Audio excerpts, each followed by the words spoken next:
9ኛ ክፍል ስገባ የሚጥል በሽታ ጀመረኝ።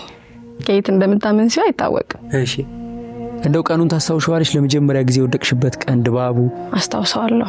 አክስቴ ቤት ሆኜ ነውና እሺ ሰጎኔ ቁም ሳጥን ነገር አለ፣ እሱን ተደገፍኩ። ከዛ ወደኩ። ከዛ ደነገጠች። እሺ ወደ ቤት መጣን። ቤት ተነገራቸው። እሺ ሁሉም ደነገጠ። ለምን የለም እንደዚህ አይነት ነገር። እንዲደነግጡ ያደረጋቸው ደግሞ ሌላ ታሪክ አለ ቤት ውስጥ። ምን መሰለክ?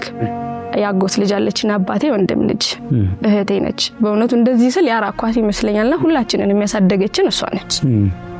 በጣም ቆንጅዬ ነች፣ በጣም ጂኒየስ ነች። ትምህርት ካንቺ ትበልጣለች ቁንጅና። በስመ አብ ወልድ። እኔ ምንድነኝ በሷ? እሺ እና አንድ ቀን ተወደቀች። ከዛ ሆስፒታል ገባች። ተደጋገመ ነገር። እሺ ሆስፒታል ስትገባ የነርቭ ችግር ነው ተባልን። በጣም ታማለች። ነፍስ ውጪ ነፍስ ግቢ ነው ያረፈች ማለት ነው። ከዛ ያው በቃ ቤታችን ትልቅ ሀዘን ገባ። እኔ እንደዛ አይቻላቅም አባቴ ሲያዝን፣ እናቴም እንደዛ። እሷ ስትሞት እኔ 6ኛ ክፍል ነኝ። እሺ እኔ ስታመም 9ኛ ክፍል ላይ ነው። የ3 አመት ልዩነት ነው በመሃል ያለን ማለት ነው። ከዛ ሁሉም ደነገጡ ቤት ውስጥ። በቃ እቺኛዋም ልትሞት ነው አይነት ነገር ነው የመጣው። ከዛ 10ኛ ክፍል ገባው ማለት ነው።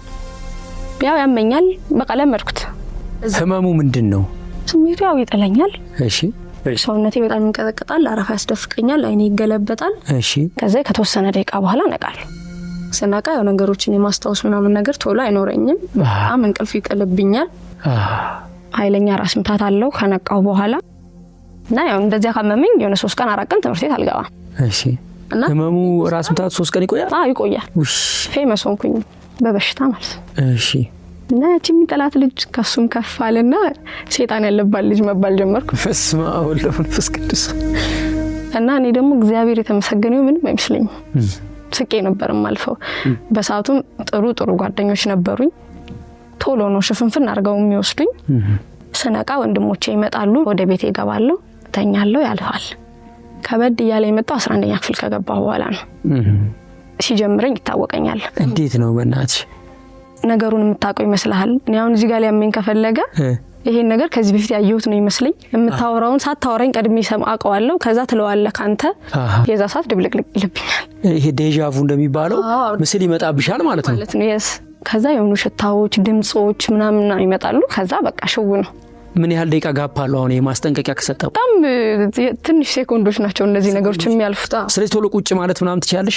ዝም ነው የሚያስብለኝ። የሆነ እግሬ ምስርስር ነው የሚለው ምናምን በቃ መውደቅ ነው። እሺ አንድ ቀን ከጓደኞቼ ጋር ወደ ትምህርት ቤት እየሄድን 11ኛ ክፍል ገብቼ ማለት ነው። ሰፈር ነው ትንሽ ነው ራቅ ያለውና መንገድ ላይ ያመመኝ። ከዛ ወንድሞቼ ተጠሩ፣ ጤና ጣቢያ አስገቡኝ። እዛው ቅርብ ስለነበረ ትሂድ በቃ ወደ ቤት ነው ሲባል በጣም ኃይለኛ ተማሪ ሲያደርገኝ ፈተና አለብኝ አልቀርም ማለት እና ልሂድ ታያለኝ። አባቴ በጣም ለመነኝ። አረ ፈተና ደግሞ ስለነበረብን ነው በእውነቱና ግቢ አባቴ ትምህርት ቤት ድረስ አደረሰኝ። ተመለሰ፣ ገባው። ከዛ ጓደኞቼ ጋር ገባውና ምን አሙኝ እንደነበረ ነገርኳቸው። ስካውት ማር ነበር በሰዓቱ ስካውት አገለግል ነበርና ቢሮ አለን። እዛሽ ቢሮ ውስጥ ፍራሽ አለችን፣ እተኛለሁ። ፈተናውም ቀረ ተባለ። ከዛ በቃ ምን እሰራለሁ አልኩና እዛ ገብቼ ተኛው። እኔ በተኛሁበት አሞኛል። ስንቀጠቀጥ ጓደኞቼ በጣም ጥሩ ጓደኞች ነው የነበሩኝ እዛ ትምህርት ቤት ደረሱ፣ አዩኝ። ከዛ ስነቃ ነገሩኝ አሙሽ ነበርና ከዛ ተመልሼ በጣም እንቅልፍ ነው ይመስልኝ። አራልተኛ በቃ እሺ ምናምን ብዬ ድጋሚ አመመኝ። የዛ ሰዓት በጣም ባሰ።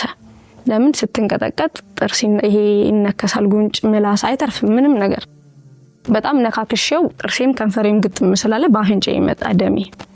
ጓደኞቼን በጣም አመሰግናቸዋለሁ፣ አልተጸየፉኝም። ከዛው ሐኪም አየኝ፣ ምርመራ ተጀመረ። ኤፒሌፕሲ ተገኘብኝ። ያኔ በቃ በይፋ ታወቀ፣ መድኃኒት ተጀምር ተባለ። ከዛ ኤፒሌፕሲ ማለት ምንድነው? የሚጥል በሽታ ማለት ነው። ከዛ በቃ መድኃኒት ተጀምር ምናምን ነገር ተባለ። ፌኖባርቢቶን ይባላል የመጀመሪያው መድኃኒት። ምን ይባል? ነባር ብትሆን ያልሽ ፌኖባርቢቶን የሚዋጥ ነው ኤቭሪዴይ። እሺ። እና በሽታው በጣም እንቅልፍ ይፈልጋል። ሳይታመም ራሱ እኮ ሰው እሱን ነገር ይፈልጋል። እንቅልፍ ይፈልጋል ሰው፣ መጨናነቅ አይፈልግም። ባይሰራ ደስ ይለዋል እኮ ሰው። እሺ። ተማሪ ነሽ ምናምን ነገር አለኝ። አዎ አልኩት። ወይ ይከብድሻል። ከትምህርት ጋር በሽታ አይሆንም ምን ነው ምናምን ስለው አይ የማንበብ የማጥናት ነገሮች ላይ አትኩሮት ሰጥቶ የመቀመጥ እንትኑ አይኖርሽም ምናምን ነገር አለኝ። በቃ አለኝ ገባ ተቀበልኩት። እሺ ከዛ እንዴት ላንብ አና እያነበብኩት የሆነ እንቅልፌ ይመጣል። ልክ ቤት ጻፈና አባቴ ግርግዳ ላይ እንደዚህ 3 ሰዓት ሲሆን መድኃኒትሽን ሰጂ ምናምን ተብሎ ተለጠፈልኝ። መብራቱ ጋር ስለሆነ ብረሰውም አስታውሰዋለሁ ላጠፋ ሲሄድ ምናምን አስታውሰዋለሁ። ጣዋት እንዲህ ተጎትቼ ነው አልጋም ወርደው ለጥ ነው በቃ።